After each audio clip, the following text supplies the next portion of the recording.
নবী সাল্লাল্লাহু আলাইহি ওয়াসাল্লাম বাইনাল মুহাজিরিন ওয়াল আনসার, মুহাজির এবং আনসার সাহাবাদের একটা ভ্রাতৃত্ববোধ তৈরি করে দিলেন।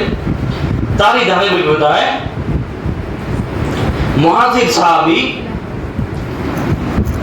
হযরত সাহাবা তার সঙ্গে ভ্রাতৃত্ববোধ করে দিলেন। আনসার সাহাবী হযরত আব্দুর রহমান দুজনের সঙ্গে ভ্রাতৃত্ববোধ করে দিলেন, সম্পর্ক করে দিলেন। এই আনসার সাহাবী যারা ছিল মদিনার, তারা তাদের এই মুহাজির সাহাবীদেরকে দিনী ভাইকে নিজের ভাইয়ের মতো মনে করতেন। সুবহানাল্লাহ বলেন। কিরকম নিজের ভাইয়ের মতো মনে করতেন? তারা তাদের নিজেদের সম্পদকে এক ভাগ তার সেই মুহাজির সাহাবীকে দিয়ে দিলেন। সুবহানাল্লাহ বলেন। জমি আছে 2 বিঘা, ভাগ করে 1 বিঘা তার মুহাজির ভাইকে দিয়ে দিলেন। এরকম করে সব কিছু নিজের ভাইয়ের মতো তারা ভাগ করে নিয়ে এত সম্পর্ক করে দিলেন। এই সাহাবা রাদিয়াল্লাহু তার সেই মদিনার আনসার সাহাবীর বাড়িতে থাকেন, সেখানে খাওয়া দাওয়া করেন। এই সাহাবা রাদিয়াল্লাহু তার কোনো স্ত্রী ছিল না, একটা মাত্র সন্তান ছিল, তার কন্যা সন্তান ছিল। ইতিমধ্যে রোমদের সঙ্গে জিহাদের ঘোষণা আসলো। আল্লাহ রাসূল সাল্লাল্লাহু আলাইহি ওয়াসাল্লাম জিহাদের জন্য সাহাবায়ে কেরামকে তৈরি করলেন। এই আনসার সাহাবী তার বাড়িতে জিহাদে যাওয়ার সময় বাড়িতে রেখে গেলেন, তার দ্বীনি ভাইকে রেখে গেলেন, এই মুহাজির সাহাবীকে রেখে গেলেন। বলেন সুবহানাল্লাহ। জিহাদে গেলেন, জিহাদ যুদ্ধ হয় নাই, তারা রোমকরা এমনি পালিয়ে গেছে মুসলমানদের নাম শুনে, কিন্তু জিহাদে যেতে হয়েছে। এই সাহাবা রাদিয়াল্লাহু তিনি জঙ্গল থেকে কাঠ কেটে এনে দেন, তার দ্বীনি ভাইয়ের স্ত্রীকে কাঠ কেটে এনে দেন, কুয়ো থেকে পানি তুলে এনে দেন। একদিন শয়তান তার মনে ওয়াসওয়াসা দিল যে পর্দার আড়াল থেকে তোমার আনসার সাহাবী ভাইয়ের স্ত্রীর দিকে তাকাও। হাদিসের ভিতরে এসেছে সেই মুহাজির আনসার সাহাবীর স্ত্রী ছিলেন ওয়াকানাত ইমরাতুন জামিলা, তিনি অত্যন্ত সুন্দরী নারী ছিলেন। শয়তানের ওয়াসওয়াসায় পড়ে পর্দার আড়ালের ভিতরে ঢুকিয়ে শুধুমাত্র হাত ধরলেন, আর কিছু না, শুধুমাত্র হাত ধরেছেন। আনসার সাহাবীর স্ত্রী বললেন ইত্তাকিল্লাহ, তুমি আল্লাহকে ভয় করো। তোমার দ্বীনি ভাই জিহাদের ময়দানে গিয়েছেন, তার স্ত্রী, সন্তান, সম্পদ সবকিছু তোমার কাছে আমানত, তুমি আমানতের হেফাজত করতে পারতেছ না। শুধু তিনি কোন কথা বললেন, হাতটা ছেড়ে দিয়ে বের হয়ে চলে গেলেন। বারবার কাঁদতে লাগলেন, ইলাহি আনতা আনতা ওয়া আনা আনতাল আওয়াদু বিল মাগফিরাত ওয়া আনা আনতাল আওয়াদু বিজ-যুনুব। ইলাহি তুমি আমি তুমি কিনা সেই রব যে কিনা বারবার ক্ষমা করো, আর আমি তোমার সেই বান্দা যে কিনা বারবার গুনাহ করে। কাঁদতে লাগলেন শুধু, আর অনুশোচনার আগুনে জ্বলতে লাগলেন। কিছুদিন পরে সাহাবায়ে কেরাম জিহাদের ময়দান থেকে ফিরে আসলেন। আনসার সাহাবী বাড়িতে এসে তার স্ত্রীকে জিজ্ঞেস করলেন, আমার সেই দ্বীনি ভাই কোথায়? তোমরা কি তার সঙ্গে খারাপ ব্যবহার করেছো নাকি? তার স্ত্রী বলল যে না, তার সঙ্গে আমরা কোনো খারাপ ব্যবহার করি নাই, তবে তোমার দ্বীনি ভাই শয়তানের ওয়াসওয়াসায় পড়ে গুনাহের কাজে উদ্যত হয়েছিল, যে কারণে সে তওবার অনুশোচনায় বাড়ি থেকে বের হয়ে চলে গেছে। আনসার সাহাবী সে তার ভাইকে খুঁজে বের করলেন, হযরত সাহাবাকে নিয়ে গেলেন। হযরত আবু বকর সিদ্দিক রাদিয়াল্লাহু আনহুর কাছে গিয়ে বলেন, আবু বকর, আমি আমার দ্বীনি ভাই তার স্ত্রীর গায়ে হাত দিয়েছি, শুধুমাত্র হাত ধরেছি, আর কিছু করি নাই, আমার জন্য কি তওবা আছে নাকি? হযরত আবু বকর বলেন, উখরুজ মিন ইনদি, তুমি আমার সামনে থেকে দূর হয়ে যাও, আমার সামনে থেকে চলে যাও, তোমার মতো নরাধম পাপীর জন্য কোনো তওবা নাই। চলে গেলেন হযরতে ওমর ফারুক সিদ্দিক রাদিয়াল্লাহু আনহুর কাছে, গিয়ে তার কাছে একই কথা বললেন। তিনিও বললেন, যাও, আমার সামনে থেকে চলে যাও, তোমার জন্য কোনো তওবা নাই। চলে গেলেন রাসূল করিম সাল্লাল্লাহু আলাইহি ওয়াসাল্লামের কাছে।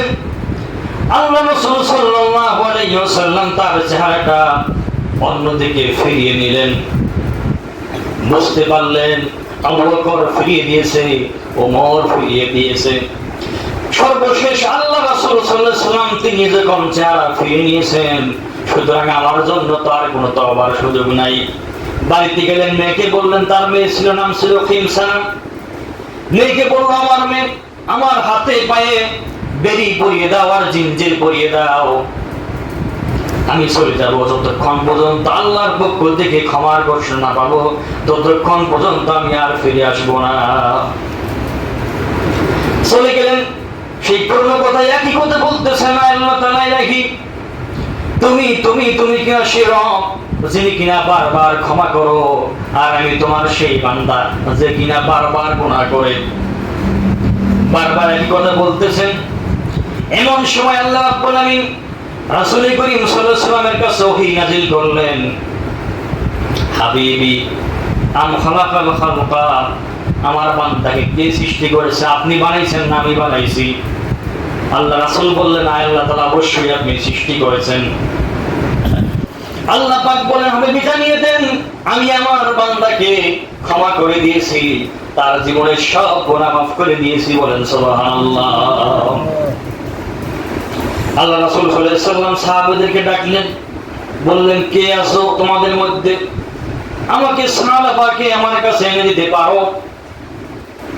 দাঁড়িয়ে গেলেন হযরত আবু বকর, ওমর, আরো দুইজন দাঁড়ান, হযরত আলী এবং সালমান ফারসি রাদিয়াল্লাহু আনহুমা।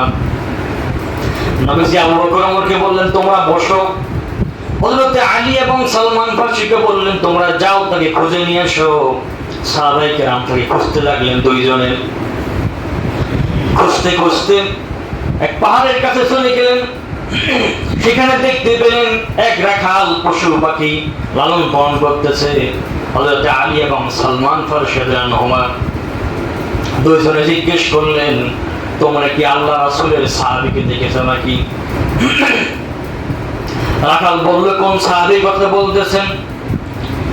তার কথা বলতেছেন নাকি যে ব্যক্তি আল্লাহ রাব্বুল আমিনের ভয়েতে, জাহান্নামের ভয়েতে, আল্লাহর আযাব থেকে পালিয়ে বেড়াচ্ছে, তার কথা বলতেছেন নাকি? তারা বললেন যে হ্যাঁ, না, তার কথাই বলতেছি, তার নাম হচ্ছে সাহাবা। রাখাল বলল, আপনারা অপেক্ষা করেন।